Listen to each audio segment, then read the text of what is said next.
উল্লাপাড়া উপজেলার বড়পাঙ্গাসী ইউনিয়ন জামাতের আয়োজনে মতবিনিময় সভা অনুষ্ঠিত।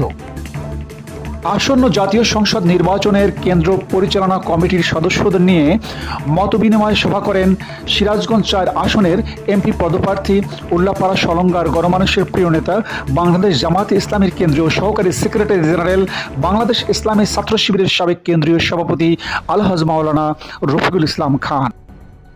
বড়পাঙ্গাসী ইউনিয়ন জামাতের সভাপতি জনাব মোহাম্মদ ইব্রাহিম খলিলের সভাপতিত্বে ইউনিয়ন জামাতের সেক্রেটারি আরমান হোসেনের সঞ্চালনায় এ সভায় বিশেষ অতিথি হিসেবে উপস্থিত ছিলেন উল্লাপাড়া উপজেলা জামাতের সম্মানিত আমির ও উপজেলার সাবেক ভাইস চেয়ারম্যান জনাব অধ্যাপক মোহাম্মদ শাহজাহান আলী।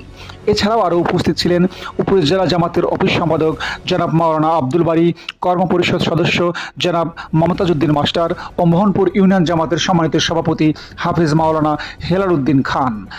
প্রধান অতিথির বক্তব্যে বাংলাদেশ জামাতে ইসলামীর কেন্দ্রীয় নেতা আলহাজ মাওলানা রফিকুল ইসলাম খান বলেন, ভোট কেন্দ্র দখল এবং পেশি শক্তির ব্যবহার যদি কেউ করতে চায় তাহলে উল্লাপাড়া সলঙ্গার মানুষ তার সমুচিত জবাব দেবে ইনশাআল্লাহ।